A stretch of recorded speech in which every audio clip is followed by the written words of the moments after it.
Good morning, guys and gals, and welcome to the last week of February already. Let me bring this down just a little bit. If I have it clear up there, y'all can see my bald spot if I've been down. I don't want that to happen. Hope everyone's doing good this morning. Like I said, it's the last week of February.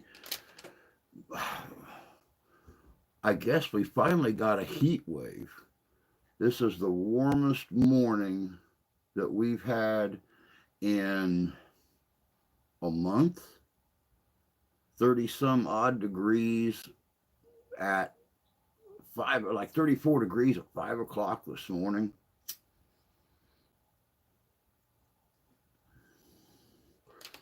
We'll see what that equals out to for the month of March.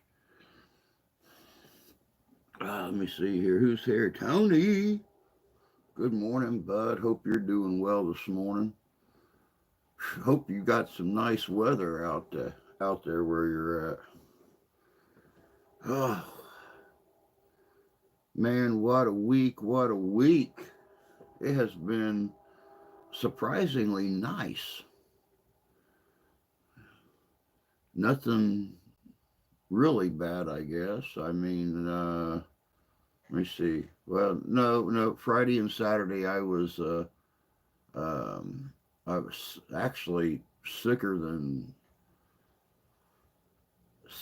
Billy be damned on Friday. I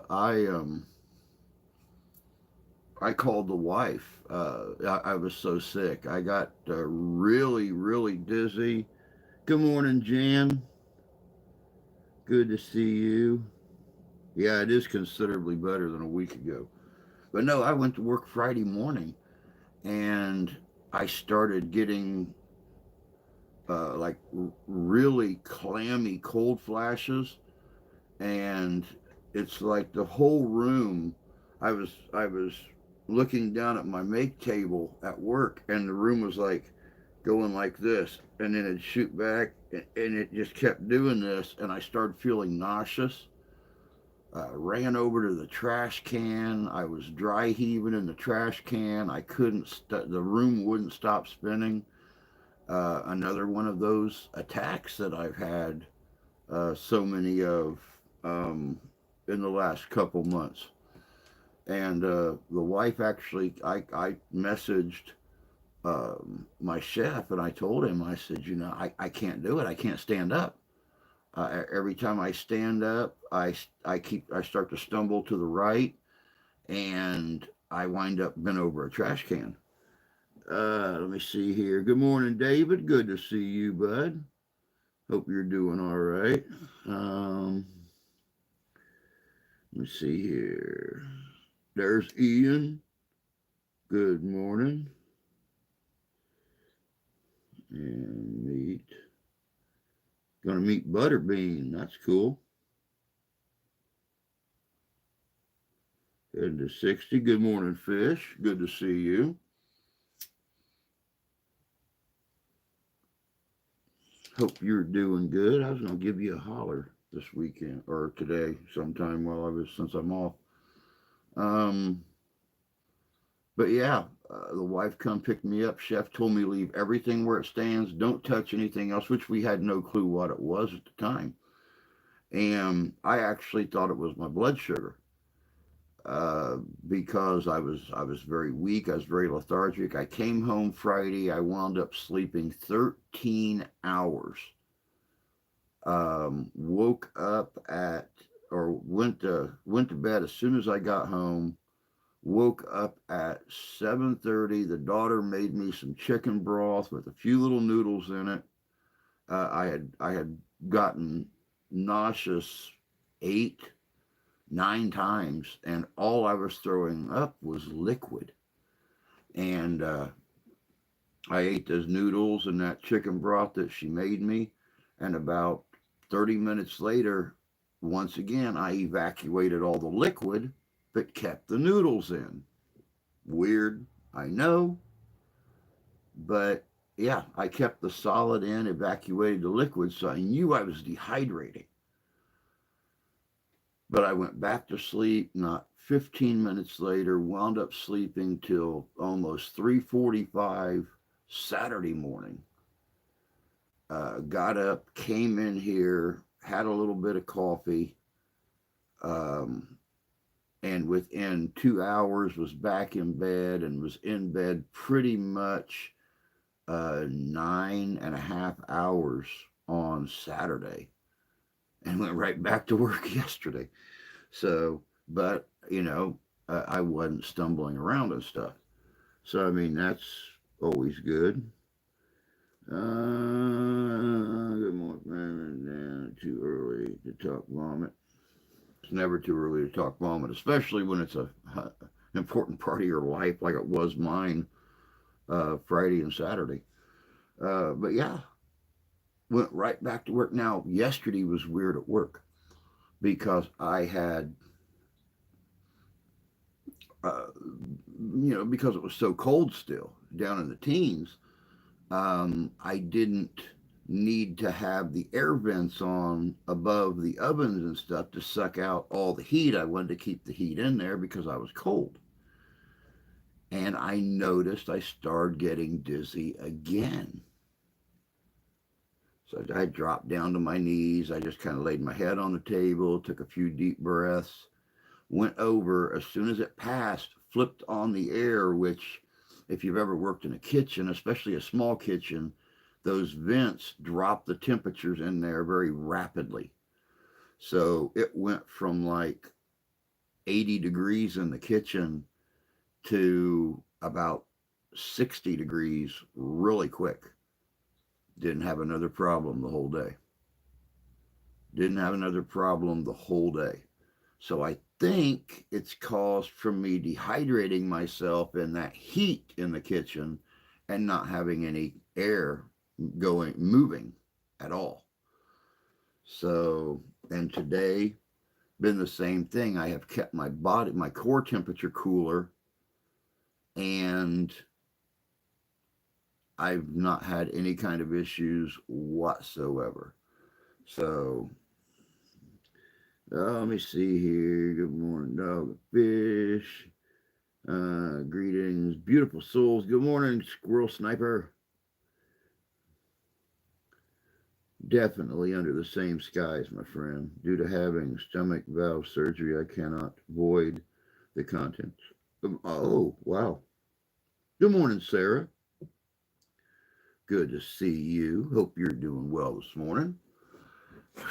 Yeah, but it's been, and the funny thing was, this all came the day after I had a meeting with my owners.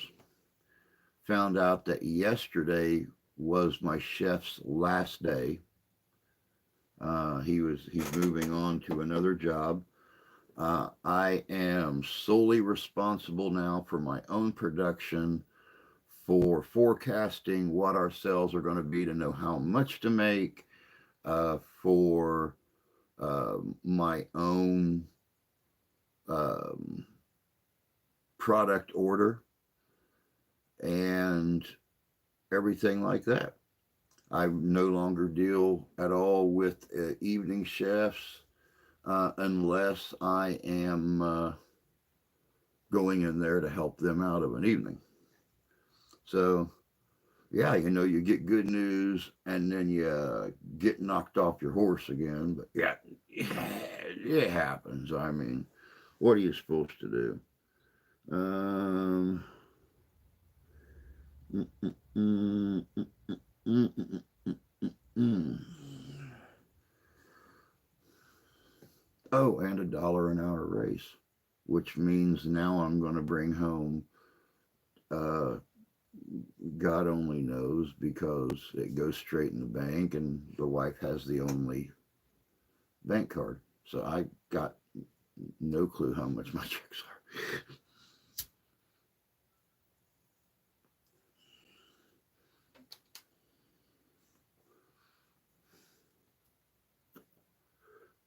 Are they going to have a replacement chef? What they done is they took the second chef in command. they're not going to have a master chef, sous chef, line worker situation anymore. It's going to be a team. Uh, the only thing I need to coincide with our chef. I don't want to call him a top chef. I don't want to call him a main chef. You have got a chef in the kitchen. You have got line workers in the kitchen. Um, but the only thing I have to get with him about is to find out what days of the week he wants to make focaccia bread or buns for the sandwiches or baguettes or whatever, so I know to produce that dough the morning before that. So when I go in the morning, the morning he wants to produce it, I can get it out so it has a chance to rise for about and cool and warm up for about 6 hours before he starts producing it. So no, I mean they're going to replace a line worker, but they're not going to replace a head chef. They're going to just leave it as a kitchen team.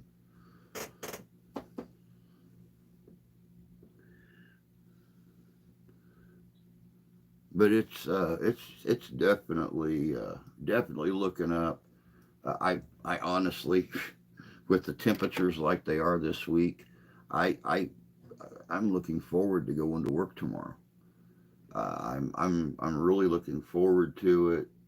Making my own calls, not having to get them, those off the wall text messages and stuff.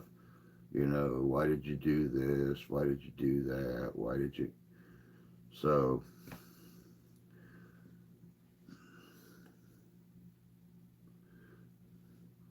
oh, but man, I hope you guys all had great weekends. I have been really trying to trying to dedicate as much time in here as again. I actually gotta have. I gotta have to. I'm gonna have to.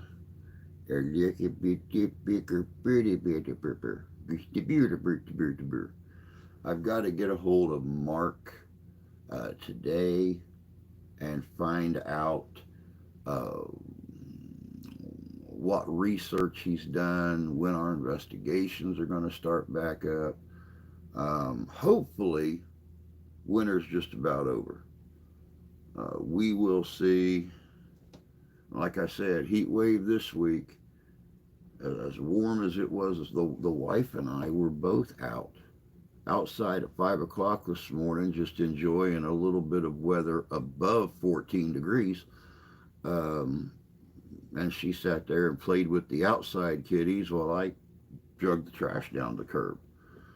But we still got about 7 inches of snow out there, so it's going to have to warm up and stay warm for a few days to get rid of all this crappy snow. I'll tell you what.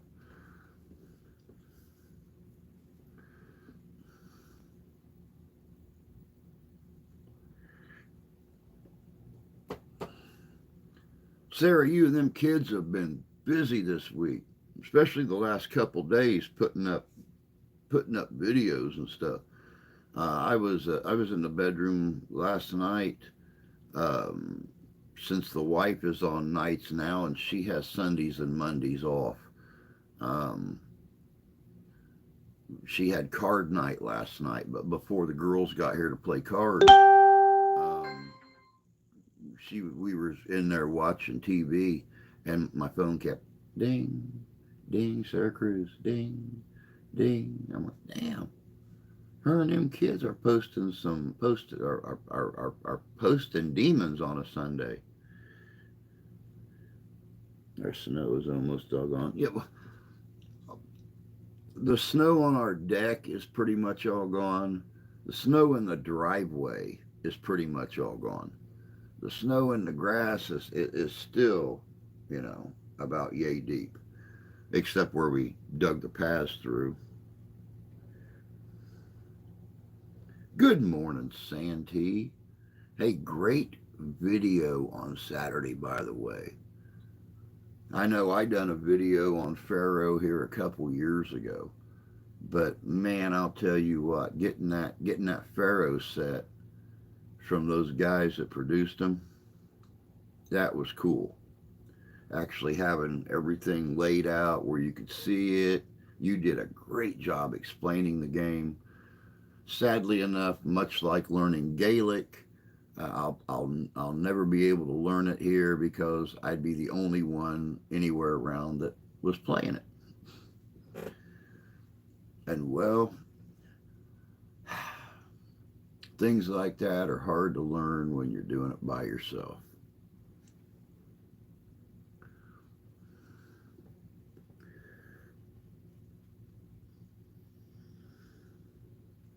Yeah, that Pharaoh set was gorgeous, man. I'll tell you what, if I had the money to play with, I would order me one just for the giggles of it. Just to set it up at our town festivals and stuff like that. And I know that our coffee shop uptown, when I was in there, one of the things my bosses gave us for Christmas in our Christmas stocking was a gift card for our coffee shop uptown, the Savage Bean.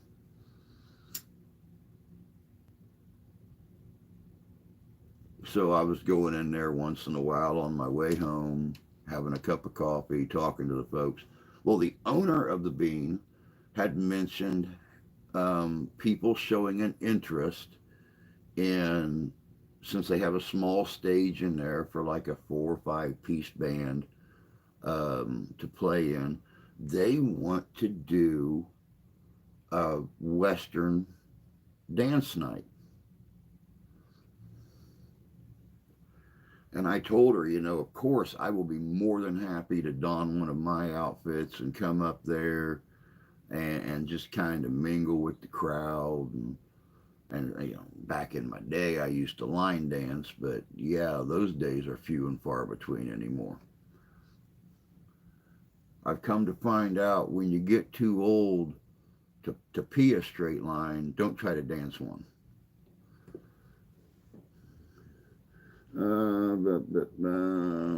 Pharaoh is an easy game, but the betting is convoluted. I love the name Savage Bean. You can make your own with felt, plywood. Gotta buy 2 Pharaoh decks and some Elmer's glue. Well, luckily, having a kid in school, we have a lot of Elmer's glue floating around here. And I do have some plywood sitting outside. So I guess I would need the green felt and a couple of Pharaoh decks. But, and one of them their special holsters to, slide up and connect to the bottom of my Pharaoh table. To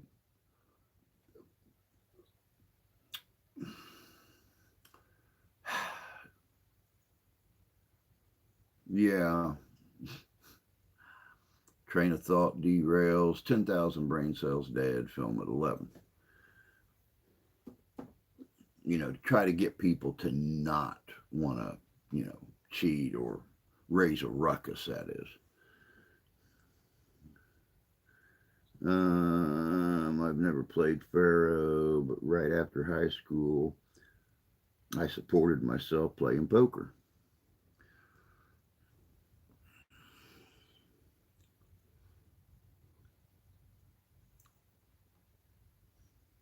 Sounds like fun. I'm quite the poker player myself, or I used to be when I was around people that liked to play poker.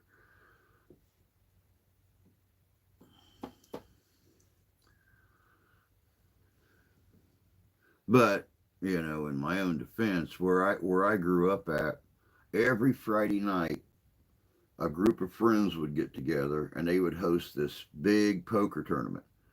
So when guys got off work, they were stopping at every gas station. They were stopping at stores, whatever the case may be, and they were buying, you know, $20 worth of pennies, $30 worth of pennies.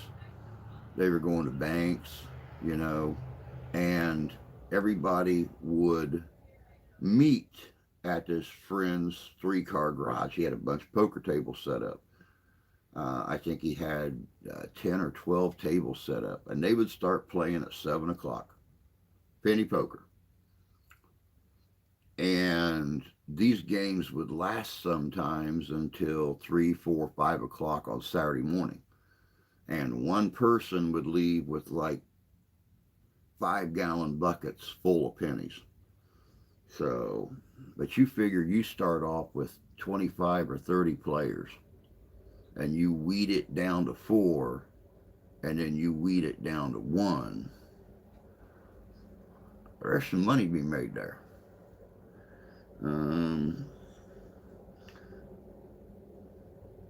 Until you get a gun pulled on you.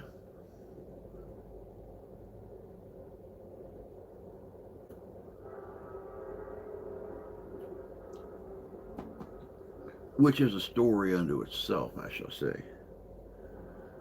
Poker cost me too much. Two kids later.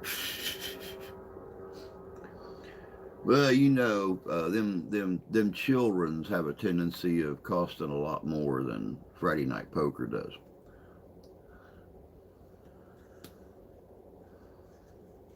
I think the wife and I are going to sit down tonight. We are going to watch the new Nosferatu that just came out. It is on. It is streaming on Peacock right now for free. And I've seen the original, the classic Nosferatu, and I have seen some of the clips of this new one. Looks good. I'm hard to please when it comes to movies. This one looks good. I was really good at it. My uncle taught me to play for real when I was 12. Yeah, the new one looks really good. I mean, you know, it's not going to have the horror back when that movie was originally made was a whole different animal than what horror is now. You know, I've had to tell the wife multiple times I like horror, not gorer. You know, you don't need to see Freddy slash somebody across their midsection and watch their intestines and their kidneys and everything fall out on the floor and slosh, and watch them reach up inside there and turn everything into pate, and just that, and it stayed just like that. You know that person's dead. Show their faces if he's reaching up in there making the pate or the Braunschweiger or whatever you want to call it. Show their faces. You don't need to show the glove in there doing it.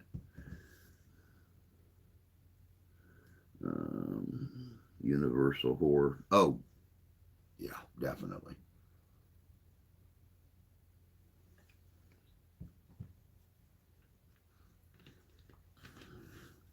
Which is really kind of cool that it came out.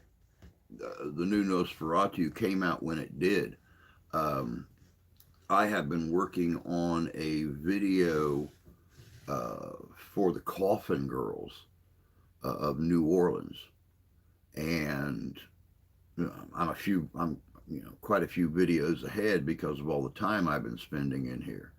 So I mean, it's going to be a few weeks before the video hits the channel, but it's kind of funny that I've been working on that for a couple of weeks now, just kind of gathering photos and stuff, and then they bring Nosferatu out.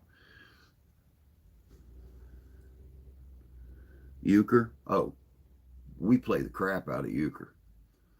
We play it. If we had more people around here to play euchre with, I wouldn't go to bed so early on a Monday night. I'd sit up there and play euchre with everybody. But since it's usually the girls and they're playing 10,000 or playing quadruple handed solitaire or something like that, I just go to bed.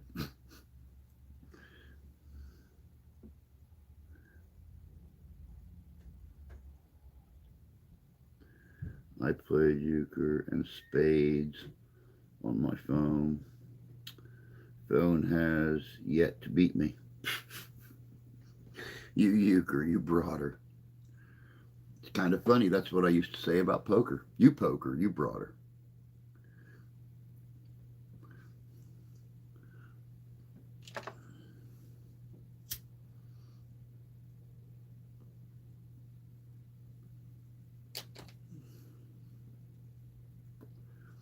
Then again, kind of like that amazing saloon and gambling house in the old west, where you liquor where there's liquor in the front and poker in the rear. But phone does win about 30% of the time playing solitaire. Solitaire takes too much eyesight. I'll be honest about it. I don't do much of anything anymore that takes a lot of eyesight. So,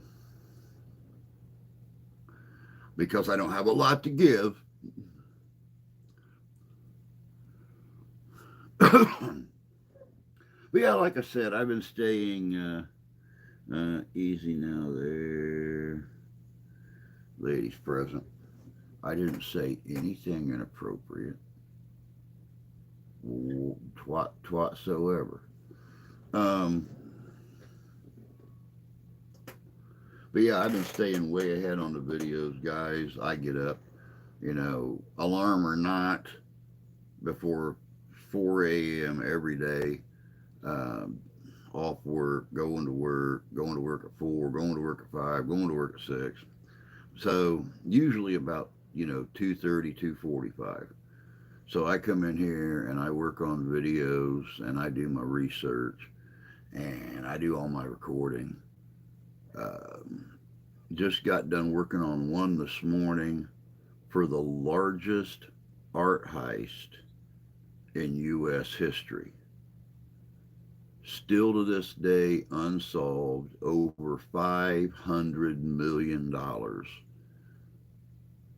The one out of Boston in 1990, the Gardner Museum. So that's going to be, I like that one. I got to assume another role in that one. I mean, I'm sorry, we caught an art thief in the act and got him to do it. That's what we did.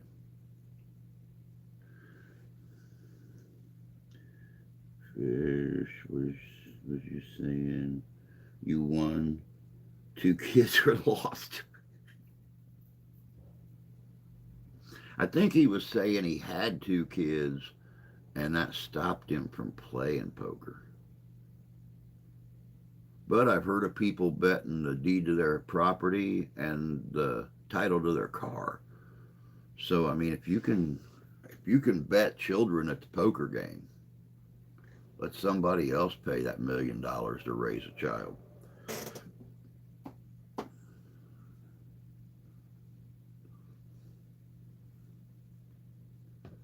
But yeah, busy. That would be 1, 2 kids. Yeah, I guess it would.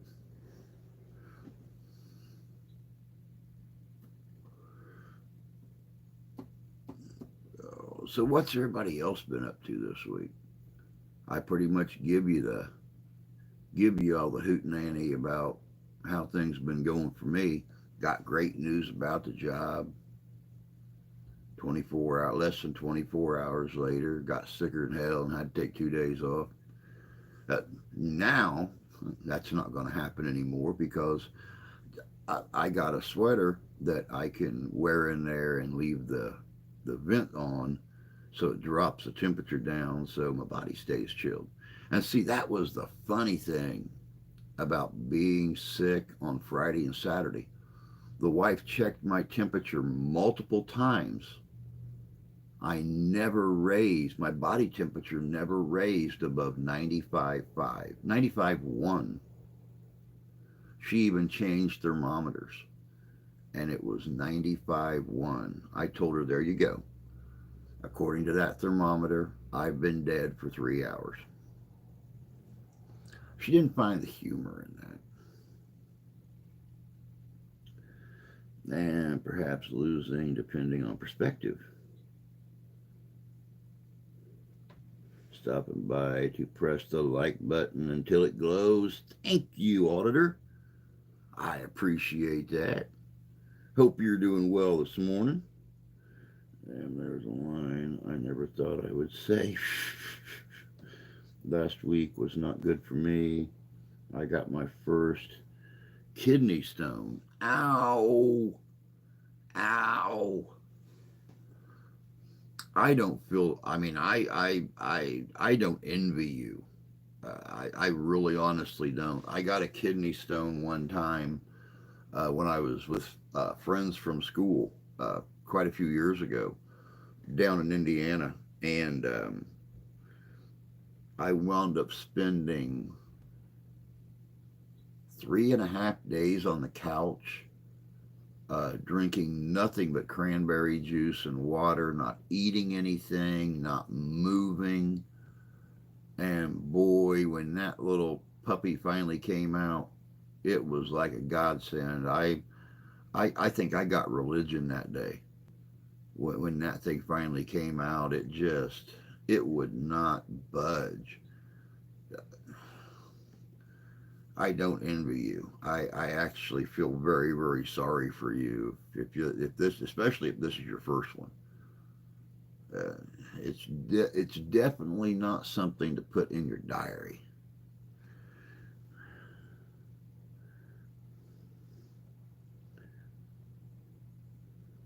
You've never had a stone, Tony? Oh my God.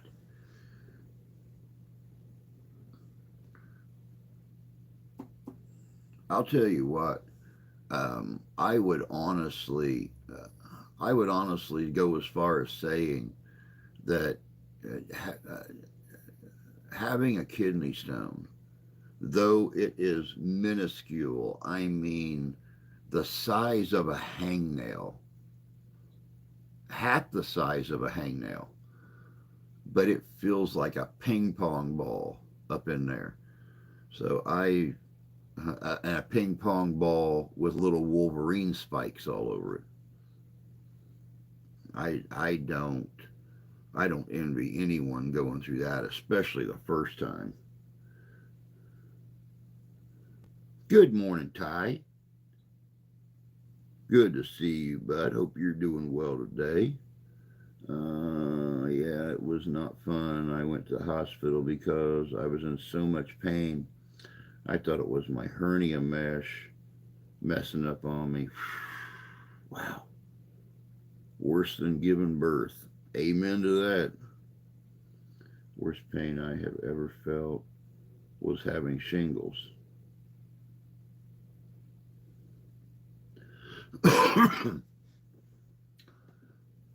Huh.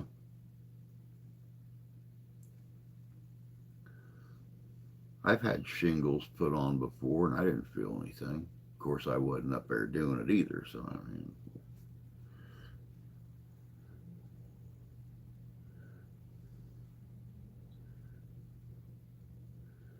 I'm man enough to admit it had me in. Oh, that's how I was too. I'm not ashamed of it. I cried like a baby. I mean, I sat there. I held my pelvic region right down below my belly button. I laid in the fetal position. I laid on my side with one knee up in my belly. You know, whatever I could do to find an ounce of comfort. I was I was on that like flies on horse pucky.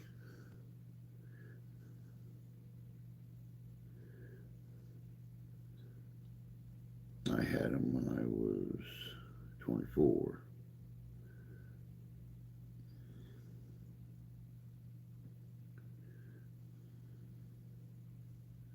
Yeah, definitely not something to take lightly. That's for sure. I think I think that's about as close as uh, we come to childbirth. You know, much like Jan said, like having a baby. Um, but I think that's about as close as we come to childbirth is passing that little tiny stone down your urethra, and really honestly hoping and praying that it's not so big that you hear it clink in the toilet, that it just feels that big. I hope you never get one, and if you jinxed yourself, I pray that it's way smaller than mine. What do you think of those pictures? Dude, those pictures were cool. Those pictures were cool. You know, it's very rare that um, you actually find publicly uh, documented uh, pieces and parts of your own family history. It's one reason I'd like to go back to England and retrace my family steps, from Ellsworth Shire, south of Cambridge, to the northernmost fork of the Potomac River in what was the Virginia Territory, um, which was where my family bought their property at, so set up the Ellsworth Protestant Church.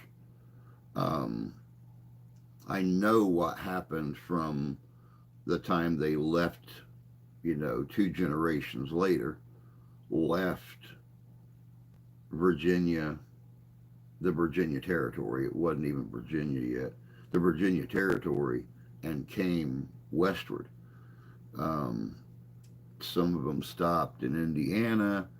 Some of them went down south into Tennessee, North Carolina, and some of them kept going west. So, you know, I would love to be able to retrace those steps of my ancestors, um, even going as far as going to northwest Scotland, where the McRaes, and then County Cork in Ireland, where the Mahonies came out of. It'll never happen, but I'd love to do it. Um, Smoking all there. I hope I don't either. Itch, itch, itch.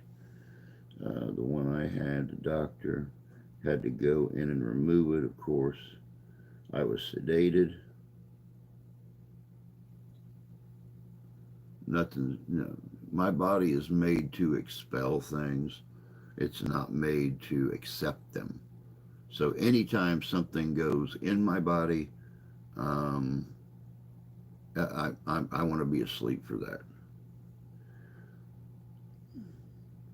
It is the not clinking in the toilet where you should worry.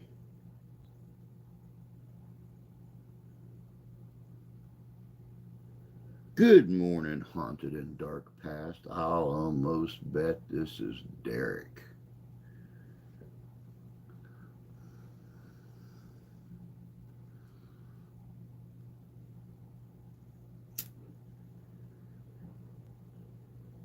Yep, I was right. It's Derek.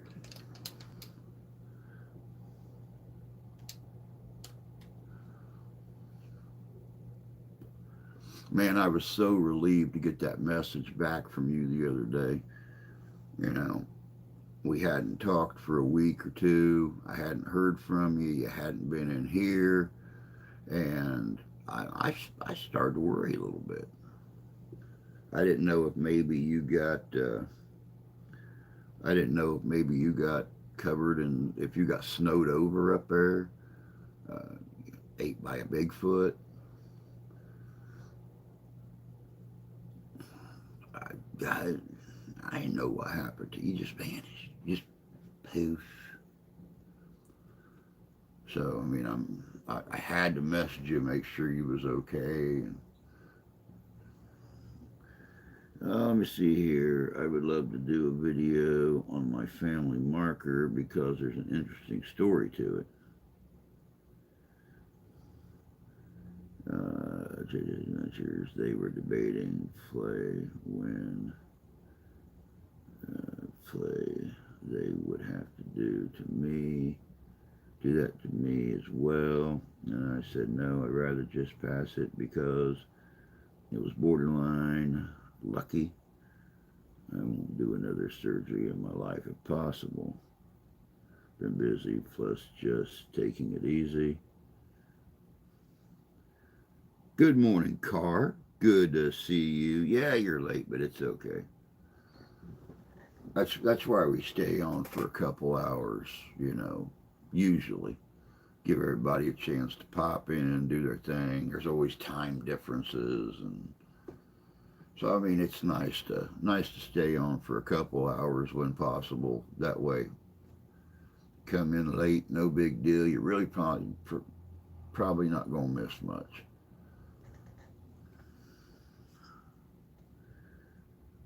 Better late than never. Amen to that. Amen to that.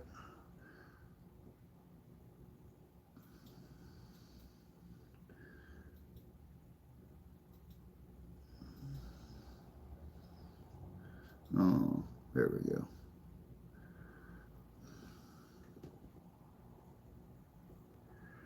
But yeah, like I said, we are in the middle of a warm front right now, or we're just at the beginning of a warm front. And I'm really hoping that everybody gets a chance to enjoy this warm front. I of course watch a um, couple of our different forecasters on YouTube. Two of which that are actually going to school to get their to finish the last year of their meteorological degree, and two of them that are usually really on the ball, accurate about what's coming for us. And they're saying it might get really cold again before winter's over. So, yeah. Good morning, me. Good to see you. Drew, not for nothing. Not for nothing. Have you ever thought of doing a documentary on La Cosa Nostra in the Midwest? La Cosa Nostra. Why does that sound familiar?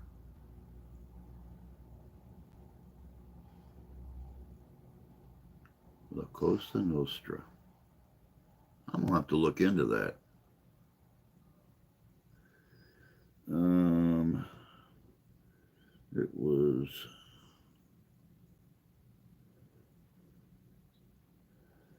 It was warm here yesterday. Supposed to get up to 60s here this week. Shit, weathermen are as accurate as that damn groundhog.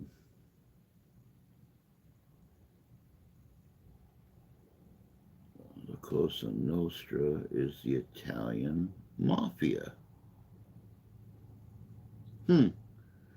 Well, see, I can agree with uh, television weathermen being about as accurate as the groundhog.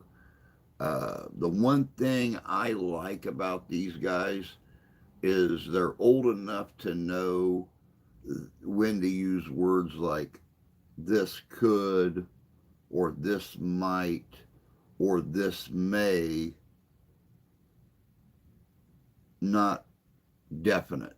this is going to happen, then you sit around and go out and spend exuberant amounts of money to stock up on groceries or lamp oil or something like that, and then it never happens. You know, the reason I like these guys, max velocity is one of them. But they know when to throw in those little words saying it could, but it's not definite. And a lot of them will even tell you, you know, when they do a far outlook, you know, outside of a 10-day period or something, you know, they will even say, it's looking like this is potentially what could happen, but looking this far out, anything could change. So that's the reason that I enjoy watching them over the guys on television, is because nothing is a definite. It's a possibility.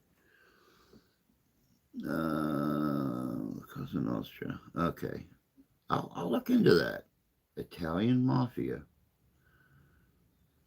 Weatherman does six-figure salary. And you don't even have to be right, or you can just copy it from National Weather Service. I always said that weathermen and politicians, regardless of whether they are right or wrong, still make their six-figure income every year. So it's true. Hey, Skipper. Hope you're doing well. Haven't seen you in a bit.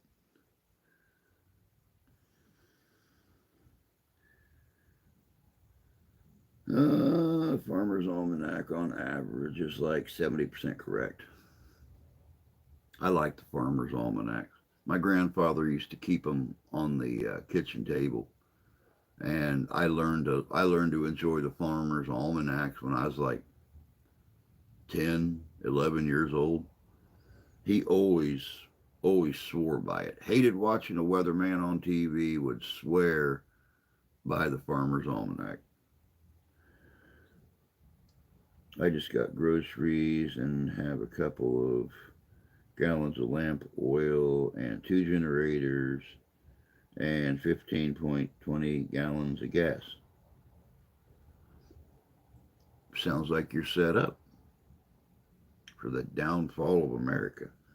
I might do a documentary on the Rizzuto Controni Musitano, other Italian mafia family here in Ontario and Canada. Wow. The Old Farmer's Almanac is the one I like. No, believe me, when I'm talking 10, 11 years old, it's the Old Farmer's Almanac. It has been a long time since I've seen 10 or 11 years old. If it wasn't for all those photo albums I got last time my parents came to visit, I wouldn't even remember 10 or 11 years old.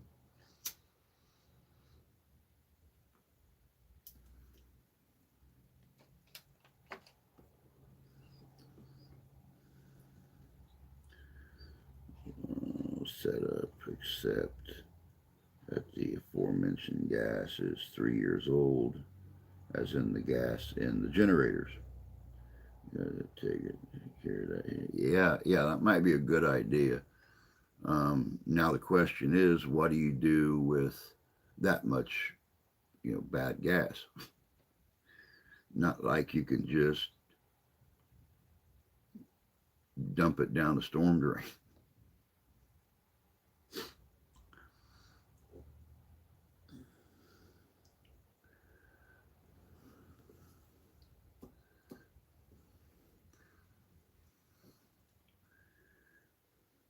Hope everyone has a good day. I gotta get back to work. All right, auditor. You get back to work. Have yourself a good day as well. Hope it goes by real fast for you so you can go home and chillax tonight. But you take care. Good to see you again. And come back and hang out when you can stay longer. I've always speculated that a restaurant called Camasillo's in Toronto was mafia owned. Dump it in the old grease. With a name like Camasillo's, um, I would say that there's a pretty good chance that there might be some kind of involvement. Um, who knows?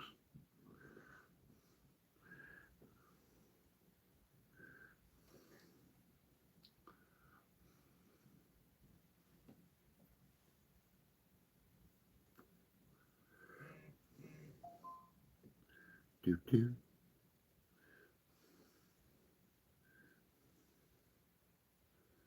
Kami CEOs.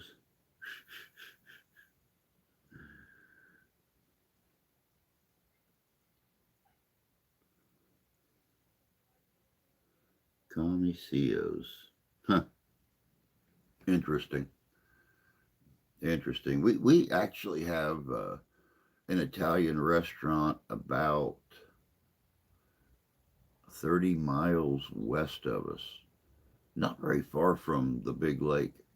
Um, it's an Italian restaurant that was set up back in the,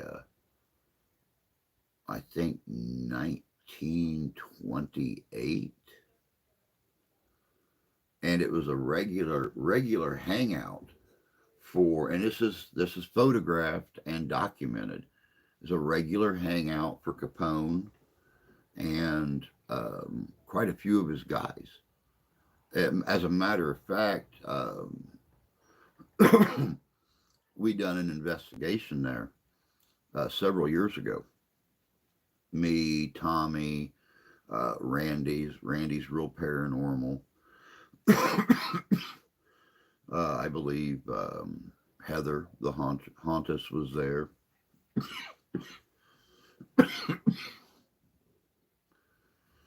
And that was the location that just a mile from there, they had found a bunch of guns hidden in an old abandoned gas station that they believe could have been the guns from the St. Valentine's Day massacre. Same kind of guns.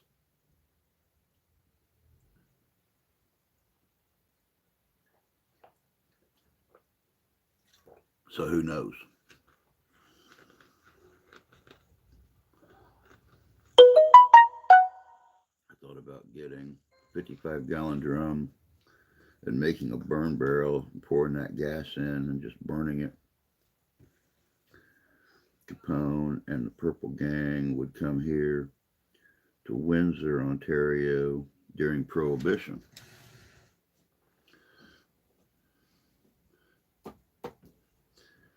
Yeah, when things got hot in the Windy City, it seems like he would always come around Lake Michigan. Um, they've proven 5 different properties that he owned here. 3 that he just hung out at that are non-existent anymore. And then, of course, what he done up in Windsor was it tweren't nothing to cross that bridge.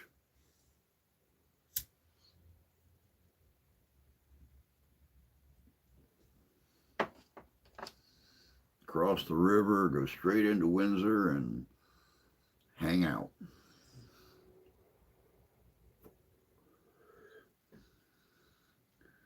I have been to Windsor. The Purple Gang was from Detroit.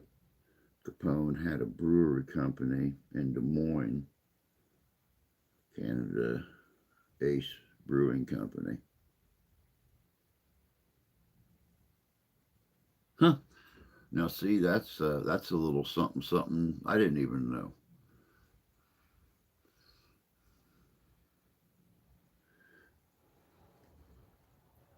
Very cool, though. Very cool. Yeah, it was only about 23 or 24 miles northwest of here, where he used to hang out at the little, well, it was the Yellow Motel, in the same town here in Michigan where the German concentration camp was for German POWs during the Second World War. So,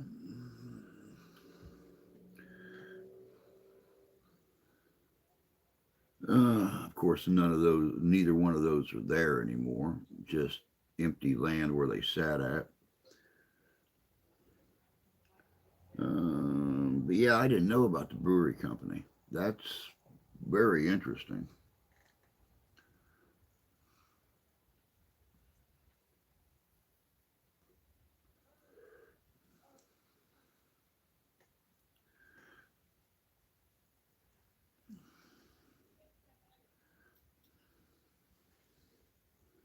It is 38 degrees already.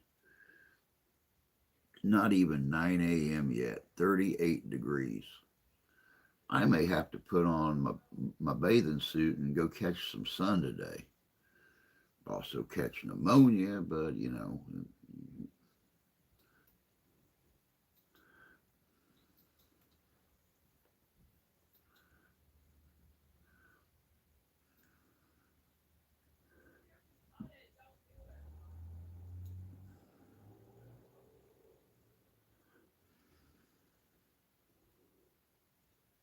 Morning, Danny. Good to see you, bud. Glad to see you up and around. Been worried about you, but I've been keeping my distance, giving you a chance to rest. I figured that you were probably getting bombarded by friends and loved ones checking on you and stuff. And I did not want to be a nuisance to you. I just wanted you to rest up and get better so we can, you know,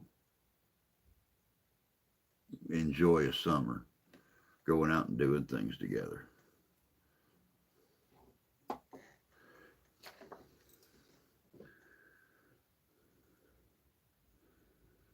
It is a balmy 40 degrees. You lucky devil, you. Got a couple of degrees on me still, but we're going to get up above 40 today. Even though here in Canada we had the Temperance Act, which came into effect in the 1800s when the U.S. had prohibition, it did not stop Capone and the Purple Gang from coming here to Windsor.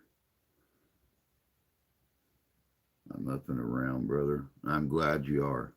I'm glad you are. Did I tell everyone that my town was a supply line for the war? They built tunnels under the town. Oh, very cool. No, I did not know that. That's very cool.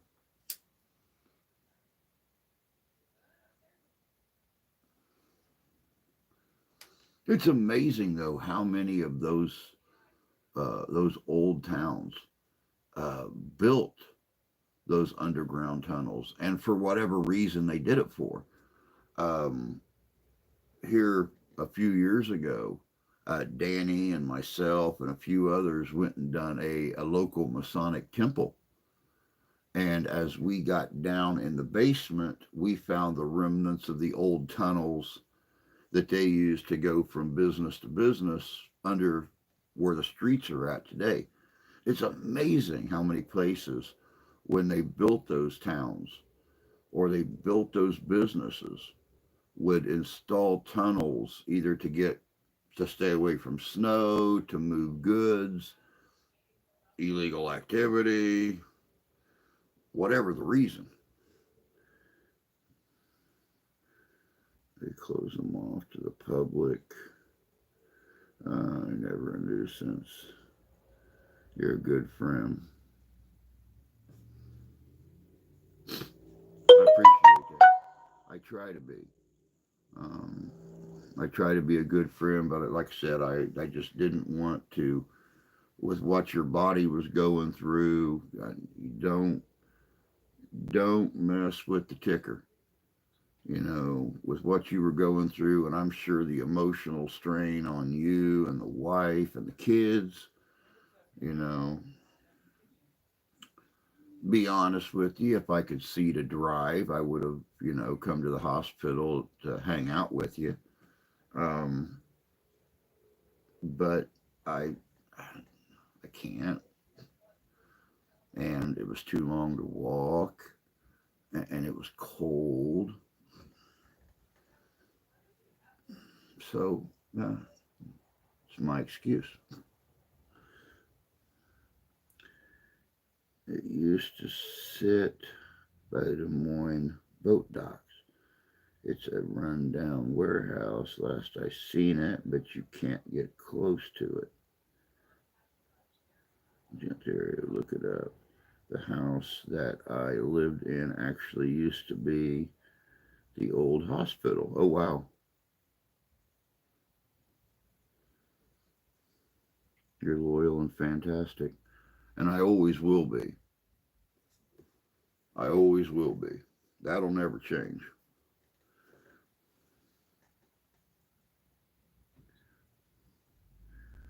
We have rum running and underground railway tunnels here, plus the old underground train tunnels. Also, an old War of 1812 fort and other War of 1812 things, plus much more here in Windsor and Sandwich Town. That's what I'd like to do. You guys all know how much I am into doing the paranormal, doing the investigations, and doing the parahistorical. I would love to get into a War of 1812 fort, a Rev War or French and Indian War era fort, and actually do a whole weekend or something worth of investigations, and just see what we can contact in a place like that. That would be absolutely fascinating. See you before you know it. I hope so. I hope so. I miss your I miss your pretty smile.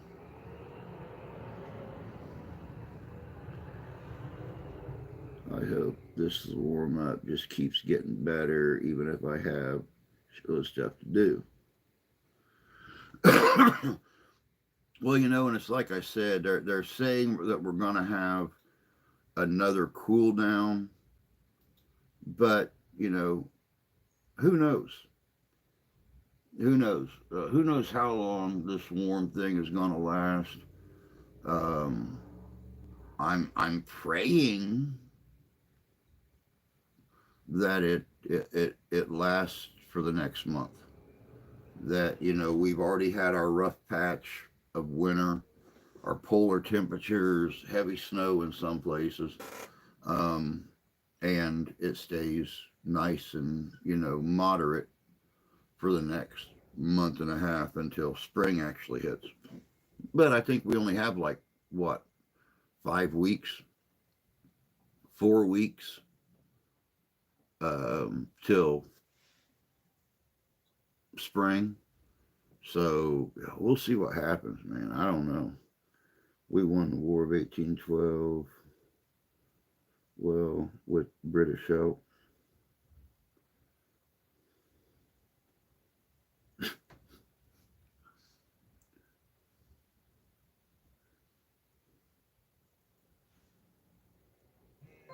Which is exactly why, Canada is its own independent country now, and not extreme North America. I love talking about Windsor, Detroit area. Of course, it does make me homesick. I, I wish you were closer to the Windsor, Detroit area. Uh, I really do, Skipper. Um, that would be a great hangout at a coffee shop right there.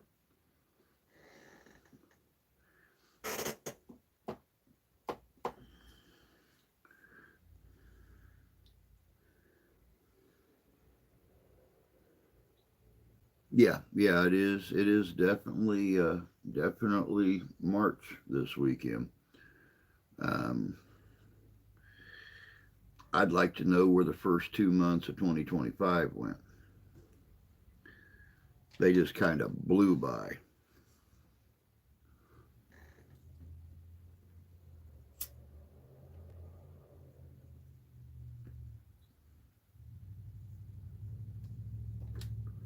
But, and I've never figured this out. Why, when we're younger, does it seem like the year never ends? And then when you hit a certain age, it seems like the year didn't even get started before it ends.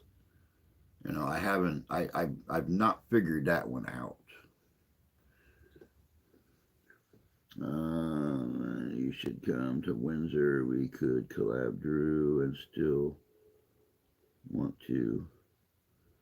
Could collab, Drew. I still want to collab with you. I do you too, bud. I do you too. That'd be very cool. And I do know that Windsor, or at least back the last time that I went to Chatham and Prophetstown, I do know that then Windsor had some pretty cool little antique stores and pawn shops where I'm sure a numismaniac would go maniacal. So,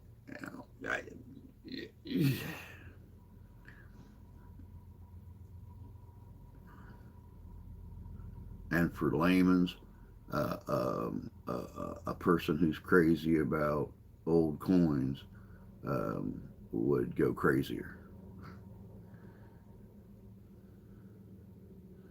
Last 2 months went out the window. Amen to that, car. Well, with younger, I was waiting on hunting season. Here's some historical trivia for you. 3 days from now, it's going to be Père de Berg Day. This was Canada's first Remembrance Day prior to World War One.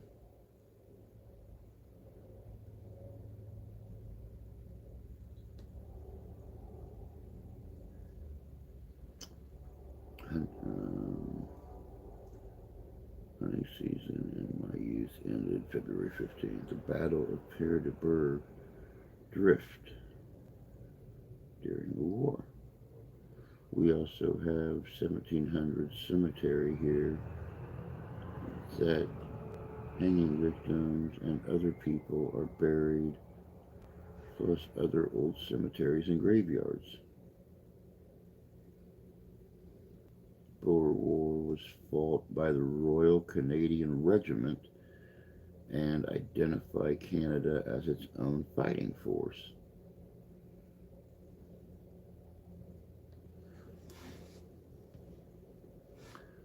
See, and that is one reason that I like to study history on my own because we never learned about anything. I mean, Canada, our closest neighbor, you're not going to get much closer. They live right next door. Uh, but we didn't learn anything about Canadian history, even as far as the French and Indian War, the Revolutionary. Well, no wonder the Revolutionary War, the War of 1812. You know how they crossed that invisible line that separates us. You know, we didn't learn about anything about Canadian participation in the world wars. Nothing.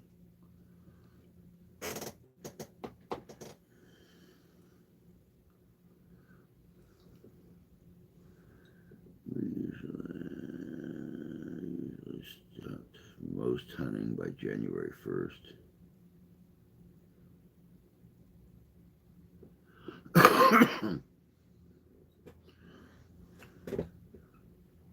Well, the key to not having to stop hunting on January 1st is live somewhere where you can legally shoot annoying critters just because they're annoying.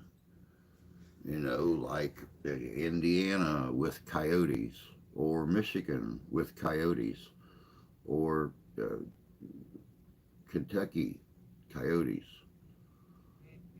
or any big city with Karens.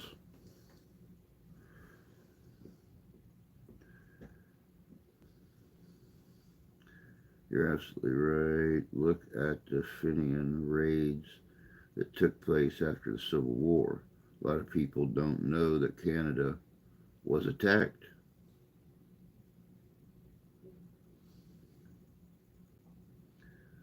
I love watching American reaction vids on people reacting to my country's rule during the time of war and how we change when we hear and go to war.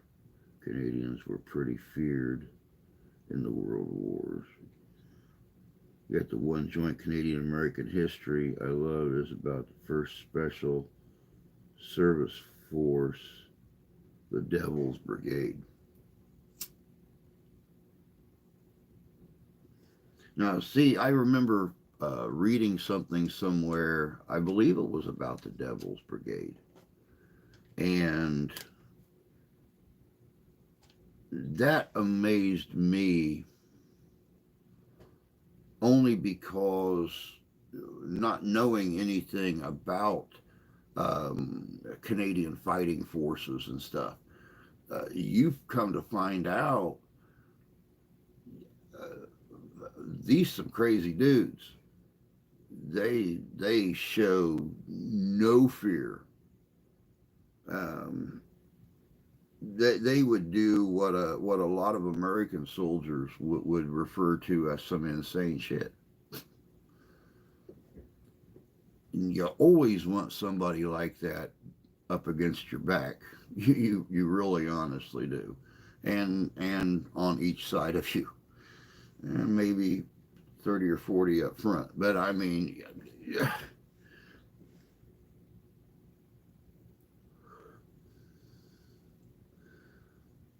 here's one. A lot of Americans do not think we were involved in Vietnam. We took an active part. Oh, now see, I know for a fact that there were Canadians in Vietnam. That's why Helena, Montana is considered holy ground for both Canadian and U.S. Special Service Forces. It was the grandfather unit for so many outfits. Oh, wow. Very cool. Dozen Canadians served in the U.S. uniform in Vietnam, including my uncle. It was like they almost had no guidelines on how to treat other people in the wars.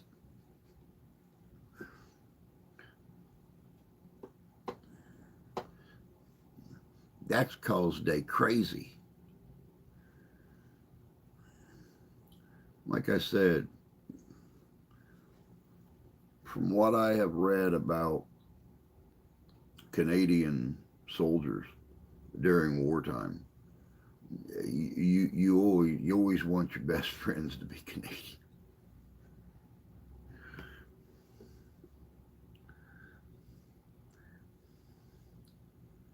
Dead enemies don't shoot back. Uh, it's true.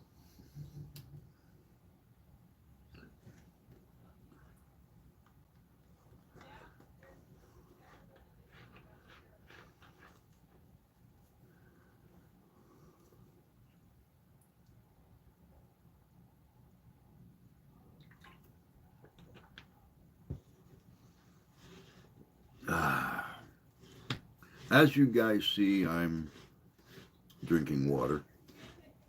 Um, Ran out of coffee yesterday, so it's it's cold water in chat this morning. Uh, that's okay. General Patton said it best. He didn't want his men to die in the service of his country. He wanted the other poor SOBs to die for their country. Patton was right. I might even do a documentary about Summerline affair involving Canadian Airborne Regiment. It put a black mark on my country. Summerline was an awful time for our military in Canada. It led to the disbanding of the Airborne Regiment. I did not know that.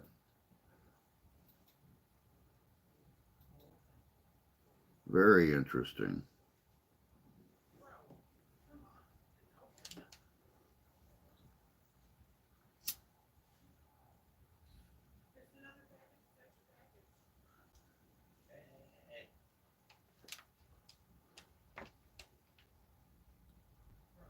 A woman belches like a man. I swear to God.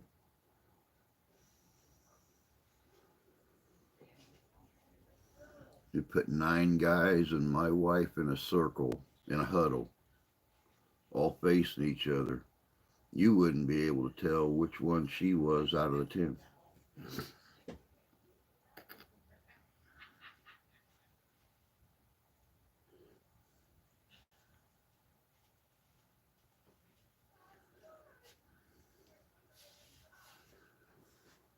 Hey, Tony, you want to sell a vehicle? I know you got a couple of them sitting around. You want to sell a vehicle? We are having a hard time finding something, you know, we can afford. I've been watching, Facebook Marketplace and everything, looking for uh, something. The wife's been driving whatever car she can get her hands on, um, and none of them are winterproof. I mean, as you can imagine, a 2005 Mustang going through 9 inches of snow with ice underneath it. Uh, Pickup truck that the back end of it's held on with baling wire, bubble gum, duct tape, spit. I disagree with that. POW camps set up by the U.S. and Canada were wonderful compared to what they had to deal with in Germany and Japan. Oh, yeah, definitely. I ain't got one that is sellable. Go figure. I would trust your auto mechanic knowledge over several people. That's why I asked. After the Airborne Regiment was disbanded, it was the creation of the Joint Task Force, CSOR, and other of my country's special forces. Hence a shitload of warm weather work pending. It's in Canada's history. Oh, wow. Politicians were looking for any excuse, and it didn't help when the hazing incident happened in Potawatomi. Hazing has been part of the military for thousands of years. Hmm. Interesting.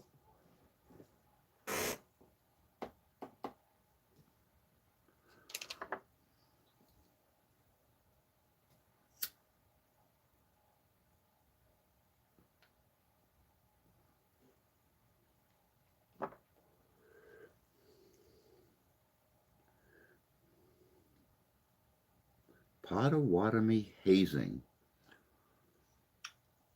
Why have I never heard that before? I've never heard that term.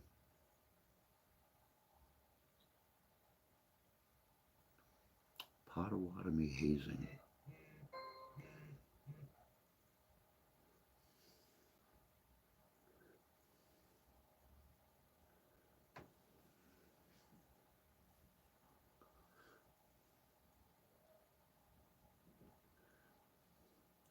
You know, it's really funny that you bring up the Potawatomi. Um, as you guys know, the wife works at a Potawatomi owned casino, uh, just what, 15 miles from home. And it's amazing how many Potawatomi live not only on the east side of Lake Michigan, but the west side of Lake Michigan as well. And several of them have got no knowledge of their own history, of their language, of even the old oral traditions, because so many of the old ones have passed on that a lot of those stories aren't even told anymore.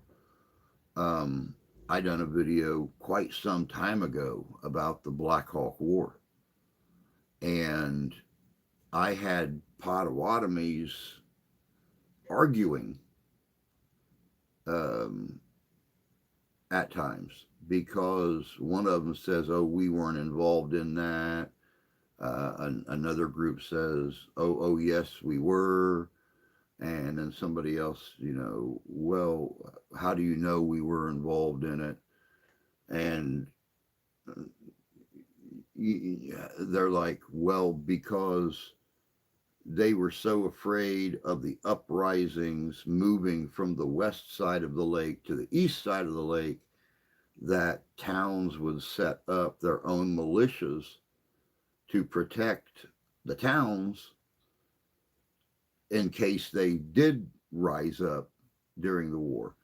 And they're like, well, where's the proof of that? And it's like, where it says that they set up the militias in case the Potawatomis on the east side of the lake followed the footsteps of the ones on the west side of the lake and took up fighting in the war. I mean, just constantly going back and forth. It's amazing how many of them don't know their own history. Um, Drew, look up Molly Fair. It was sad. And all of us and Molly teenager wanted was food due to him being hungry. If you're going to say things on here about how we treated enemy POWs in World War One, I suggest you use a reference. I have just about every military book you can think of, and even though there were incidents on both sides, as a general rule, we treated POWs very well. Oh yeah, compared to how our how our POWs were treated in the aforementioned German and Japanese camps. Um, yeah, they were treated relatively well. They were not beaten. They were not experimented on. They were not starved to death. They were not eliminated. Um, yeah, they were.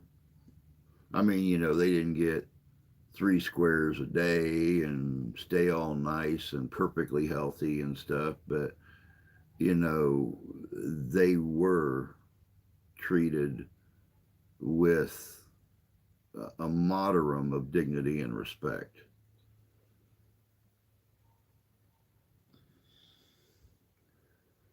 Main incidents involving Allied forces in World War II were when the concentration camps were liberated and the liberators were so outraged they killed a lot of the guards. can find a lot of information on YouTube on German POW camp throughout Canada and the United States. Many of these prisoners were actually allowed out to help local farmers with their fields. Very, very cool. Very cool. Good morning, Richie. Good to see you, bud. Hope you're doing well over there on the west side of the big water.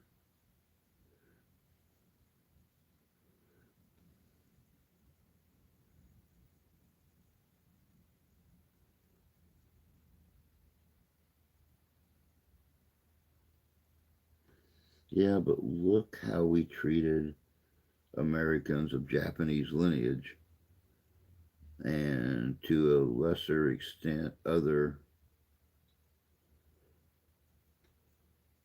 Axis descents. Yeah, now see, that's something I didn't.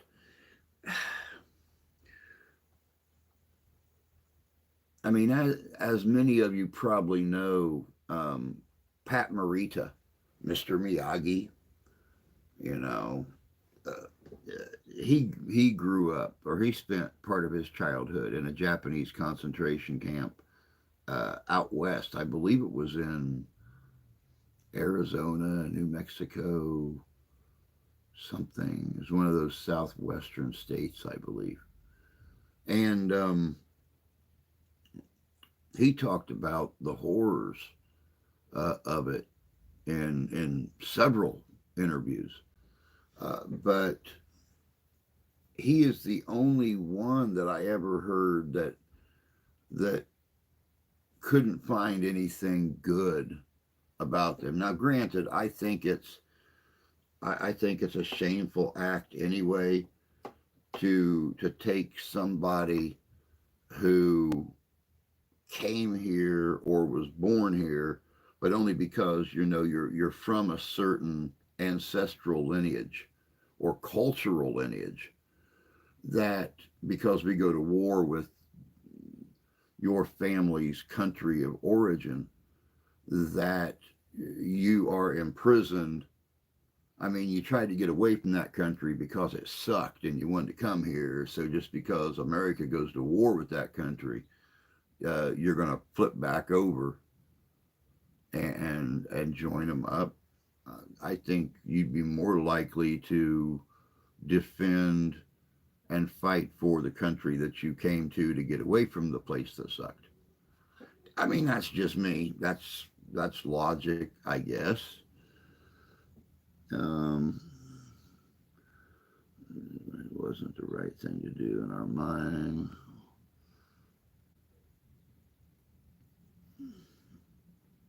I'm doing good, Richie. I'm doing good. At least alive and kicking right now. I mean, I'm not gonna complain. I'm doing great. Okay, now we're talking the internment of Japanese Americans and Canadians. That's correct. That wasn't the right thing to do in our mind. But at that time, there was so much hatred towards them. Oh, definitely so. Let me get back up here. I might even do a documentary about MK Ultra in Montreal, Quebec, um, and my country's connections with the CIA and that experiment. That would be good. God knows there was a lot of experimentation going on back then.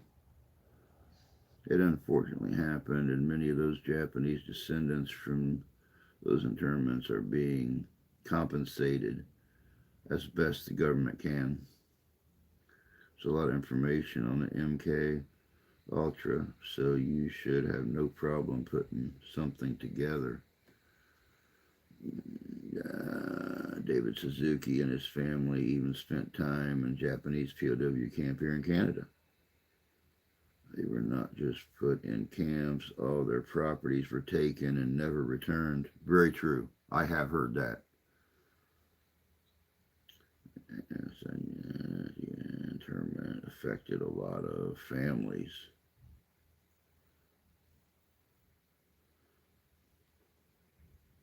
Yeah, it was very sad. It was very sad. There's no ifs, ands, or buts about it. That's something that should have never happened. Um, they constantly say um, internment affected a lot of families.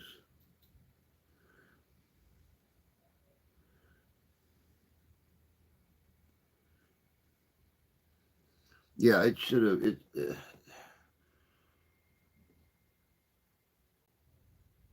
You made a really good point earlier when you said it was unfortunate, but there was so much hatred towards them. I like to think that we as a people have evolved in the last 80 years. At least our thinking has evolved.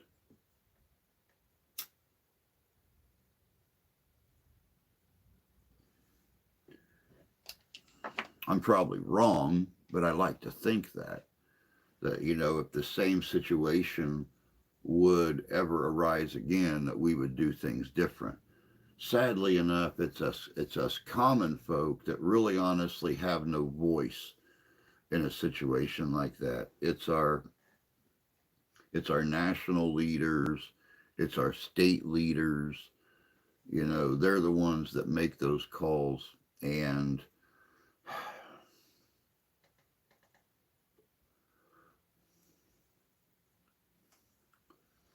just one more sad time in our history. And don't even want to get started on how First Nations people were treated.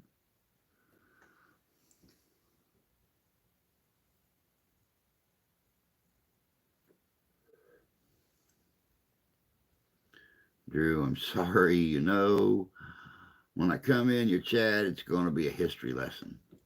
I didn't say anything. I'm enjoying it. To an extent, I get the idea. So many Americans out their countries of origin, even today, my views are my own on this, but I do consider trying to compensate families is a first step. Unfortunately, we tend to put the guilt on the descendants, and that's not fair. Well put. I will definitely say that. That's very well put. The border crisis seems to say it has not changed.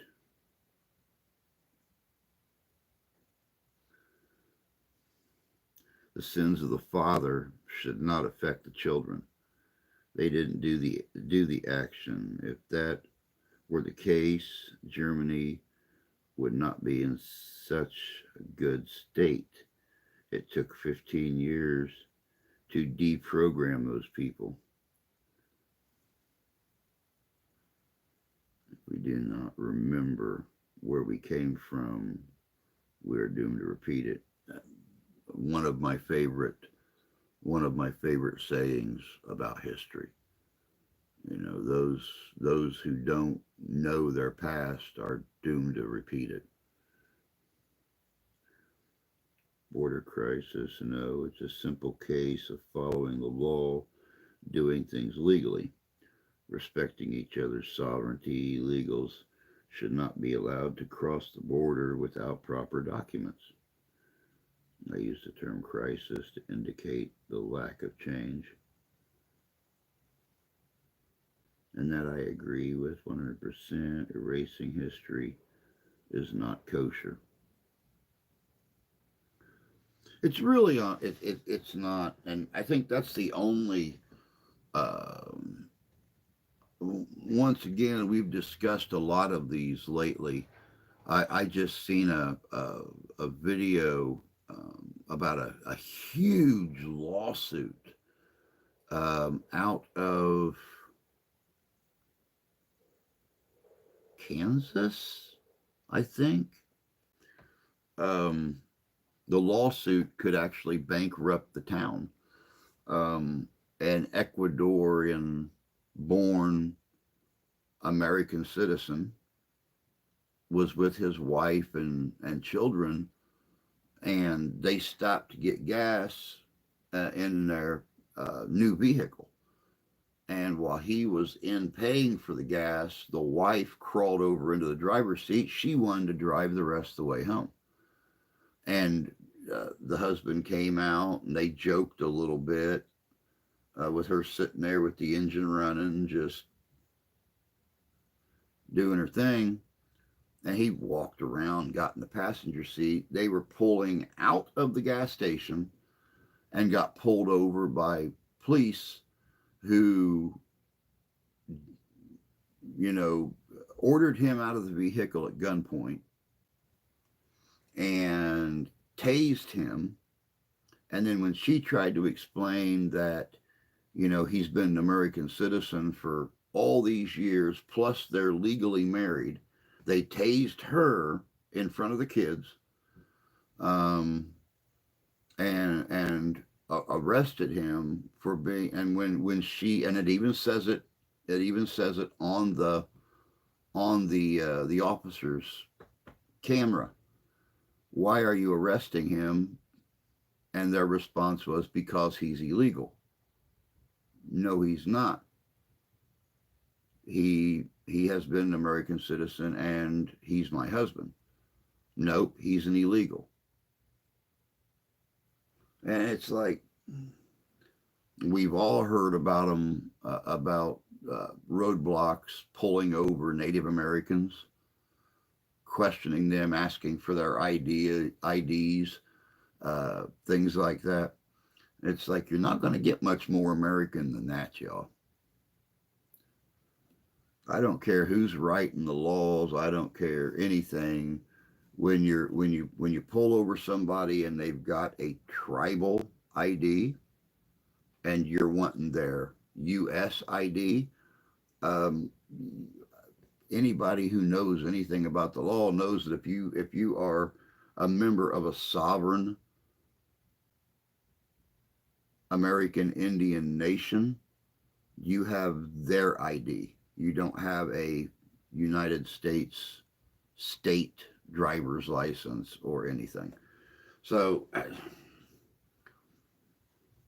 yeah, we don't even really honestly want to go there, because I believe the word stupidity is not being used near enough in these situations.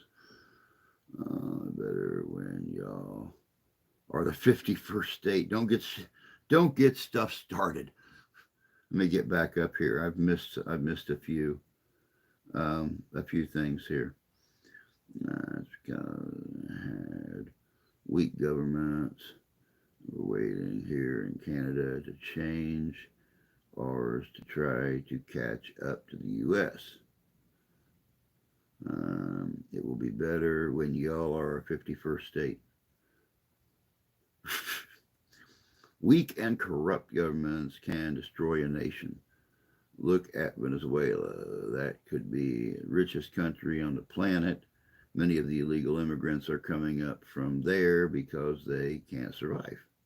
True. That'll never happen because most Canadians have pride in their identity, just not their government. President Trump was joking when he said that.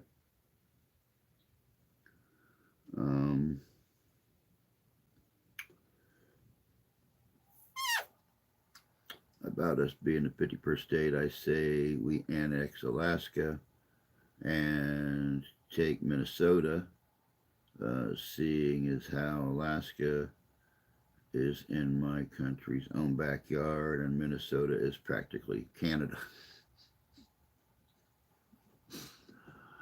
Oh, that's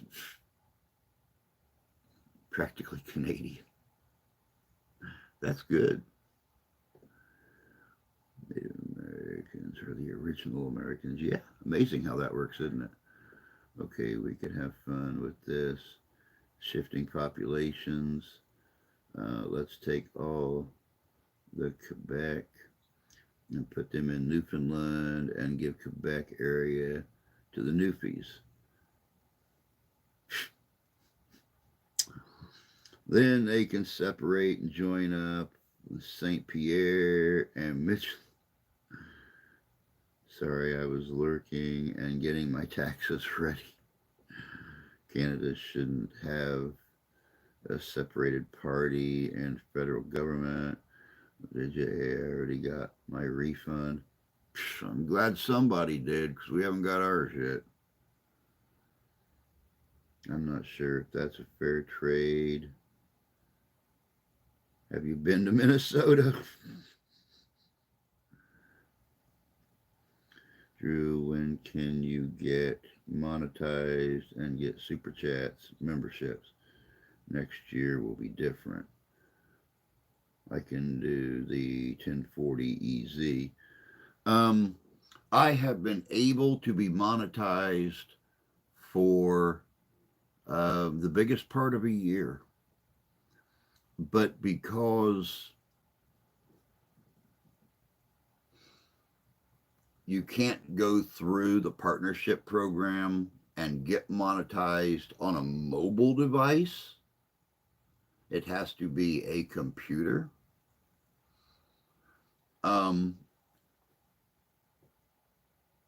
We probably will never get monetized. That's why I do the PayPal thing. Because if you go into PayPal, you can either um, uh, like pay for an item you've purchased, or you can send money to family. Um, if you send money to family, it don't cost you anything. If you buy like you're buying something, then it does cost.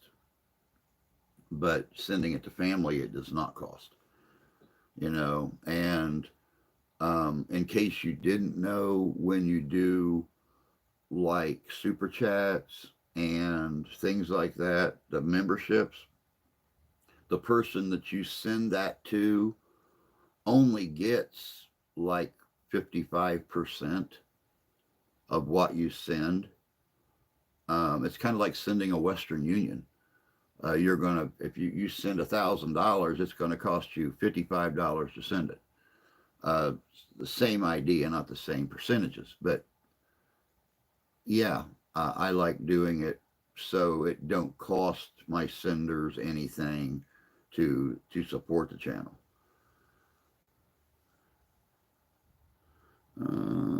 YouTube takes so much. Yeah, exactly. Um, I have the subscribers, just don't have the hours. Right now, ours are too complicated to do that. 2025 will be easier since both of us will be retired. We were nearly ripped off for $700 on PayPal. Bank saved us. Haven't touched PayPal since. Wow. And see, now they've completely updated PayPal with some double um, encryption thing where it's supposed to be virtually impossible to get into anybody's PayPal account unless they give you their passwords and stuff like that. That's PayPal and Cash App is how we do everything.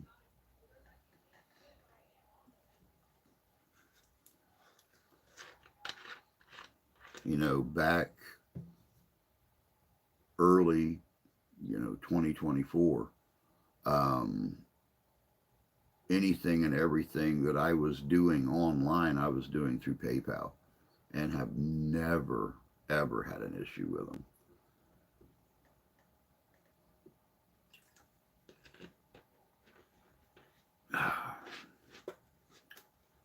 Cool water and chat coming your way.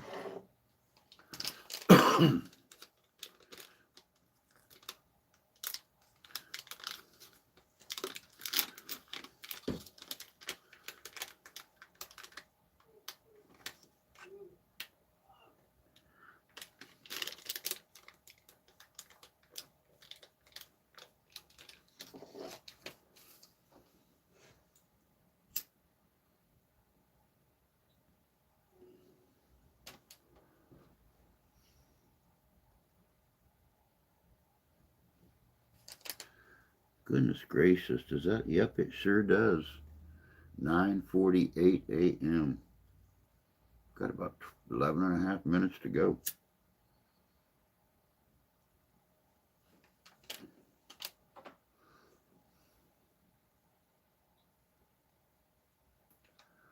Man, it has been nice sitting in here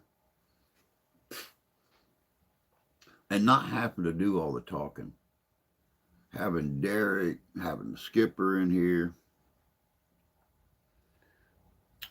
doing the history thing.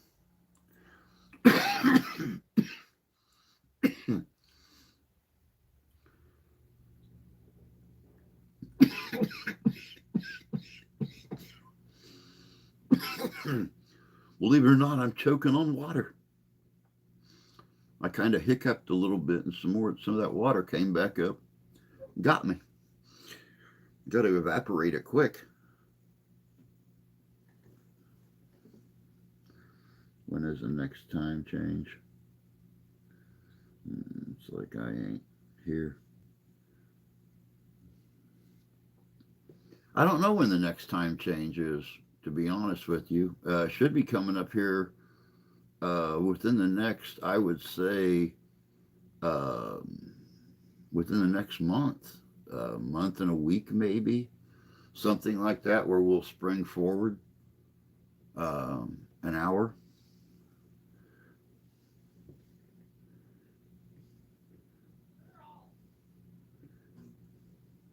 Ah, March 9th. Okay. So, yeah, about a month and a week and a half.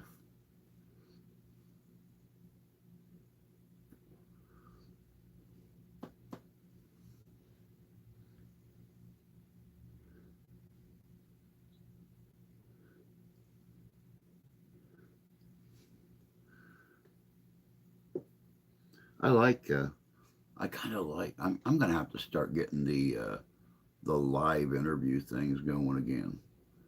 If I didn't have to go in so bloody early on Saturdays, it would be easy just to schedule them for a Friday night.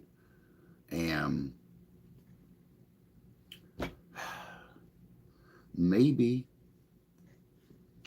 maybe I can do something on a Sunday night since I'm off on Mondays while the wife's playing cards or something. Because now that she's off for the next, 5.5 months on Sundays and Mondays, she's trying to do her card night with the girls on Sundays.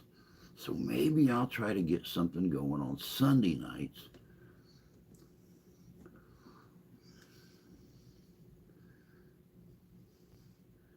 It's February 24th, so we are getting close.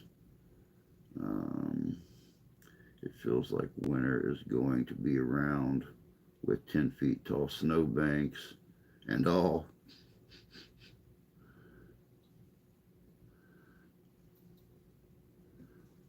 Definitely looking forward to spring. That is for doggone sure. Um, of course, that's the latest thing to come out of Washington is the end of daylight savings time.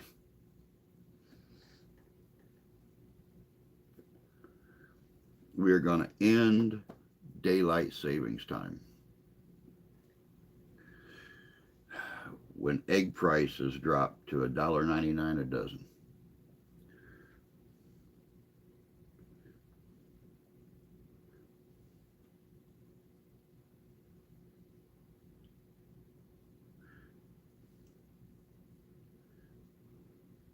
I'm just looking forward to daylight savings. Yeah, it definitely needs to. I mean, if they're gonna get rid of it, they need to get rid of it in like June, so it stays that hour ahead. Um, but that's just me. I mean, that's and then of course, you guys, I'm sure you've noticed that means my girls will have more light to lay eggs. Exactly. But I'm sure you guys probably noticed the title of today's stream. Um, it was kind of a funny ha-ha of the fact that everything's been going nice. When's that going to end? And then after I typed it out, I started thinking, huh, I wonder how many people are going to think that I'm referring to 2024 Y4Z or whatever the hell its name is, that NASA is now saying is probably going to strike the Earth in 7 years. Um, yeah, that's going to be interesting. I mean, it's only the size of a football field, so I mean, it's not a planet killer. It's not an ELE, but they are calling it a city killer, and it seems like every time somebody speaks up, they talk about the chances are up here that it's going to hit. Then the next person comes on and says chances are down here that it's going to hit. Oh, we have a 3.75912 3% chance it's going to hit. Oh no, we have a 0.0078%. Uh, uh,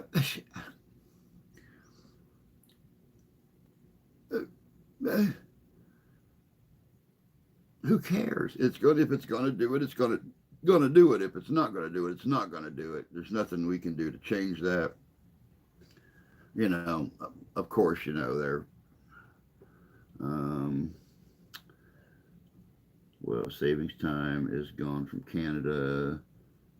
No one can save in Canada.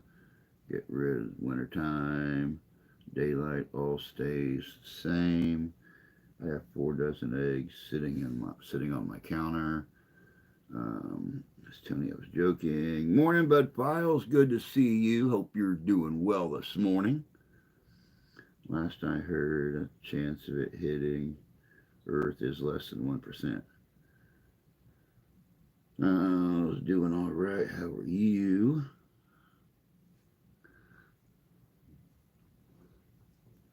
Yeah, and see, that's what I mean. It seems like every person that comes on, you've got Neil deGrasse Tyson talking about it. You've got these amateur um, astrologists talking about it.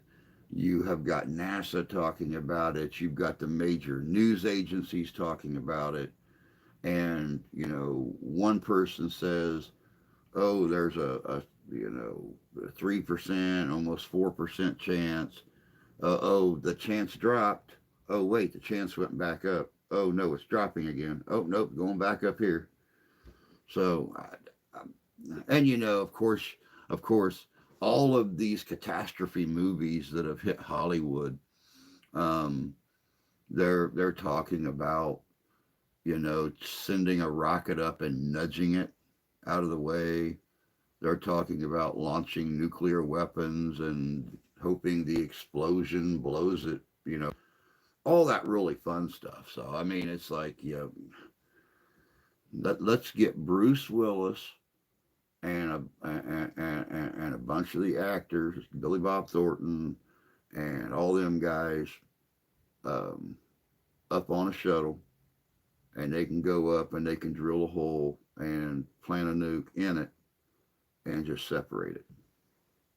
They did it once. Um, you still can set monetization on your phone. Use your web browser.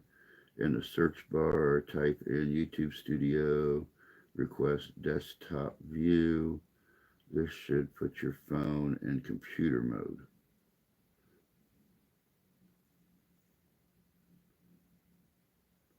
You're kneeling in grass, Tysoning? Yeah, something like that.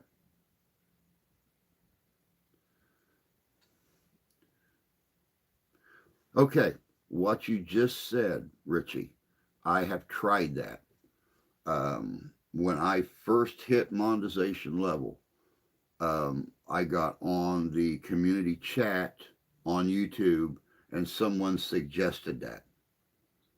And every time that I would fill out the information and I would hit the submit, it would go right back to a blank page again, where I had to re-enter all the information, and then I'd hit submit, and it'd go right back to the beginning of that page before I filled out any information.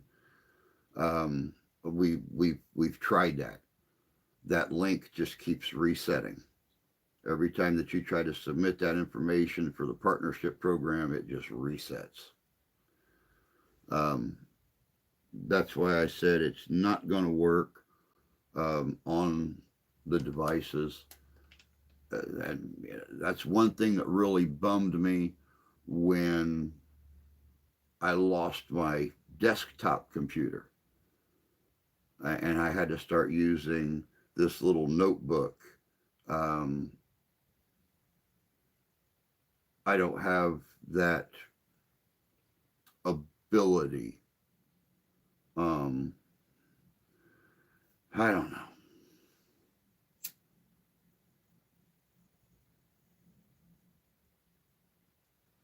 I mean, it would be nice. Don't get me wrong. It would be absolutely wonderful to get monetized again. We have been doing super well with our views. Well, I mean, yeah, we're not up there to 10,000 views every video, but we've had quite a few videos that, we've had, 1,000 views, 1,500 views, over 2,000 views. But it's, if you had an iPhone, he'd have the ability, but he swears them off. I've had iPhones before, and honestly, it wasn't just the idea of having a completely glass phone in my pocket all the time, but the fact that I I didn't really like it. It didn't it didn't live up to the wow wow.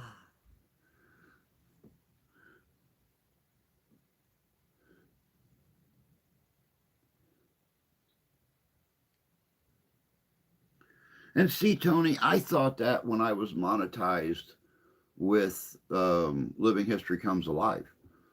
Um, but if you guys remember way back then, uh, they had over $600 of super chats, and I never saw any of it. They were waiting on my videos to make the $100 threshold before they would release the super chat money. And they never did. They released a small portion of it, but there was one time, one of the very first super chats I ever got was like $200 or something like that, and the biggest check I ever got from them, once my videos made that $100 threshold, was $140 check. So, and then when I got a hold of them, back before the pandemic, they told me, "Oh, we released that money to you." And it's like, you didn't release it to me. You might have released it, but I didn't receive it, so you released it to somebody else. Oh no, we show right here that we released uh, $650, $640, something like that. I don't remember. I know it was over 600. Um, but I sat and argued with them for a week and a half, and they tried to tell me they had already released it, and I tried to tell them they hadn't. And then, of course, they had no record of any huge super chats. And I told them, I said, I I have screenshots of it on my computer. It just, I don't know. Um, J I think he would do better if Jay can have one for as much as he drops. You could have one. I wonder if it's still linked to your old channel. I don't know. My membership's not anymore. It got canceled last August because it had gone inactive for so long. So yeah, I would have to completely start over. YouTube keeps most of it. Best way to donate is direct cash app. Hey, Mind Lantern. Good to see you. Long time no see. Paying someone through PayPal is better for them since there wouldn't be so much taken out by YouTube. Yeah, and that's why I use PayPal.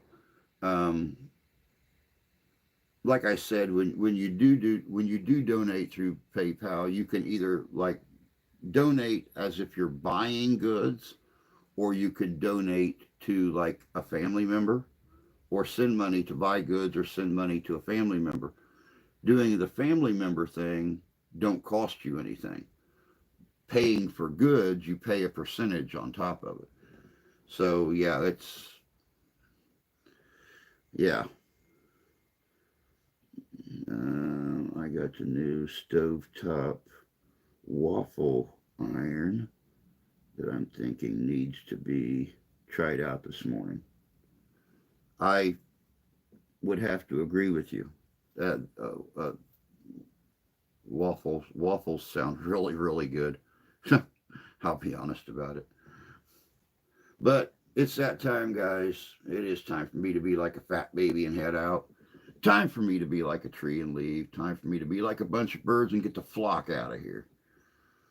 So, great time this morning sitting there chatting with y'all. Um,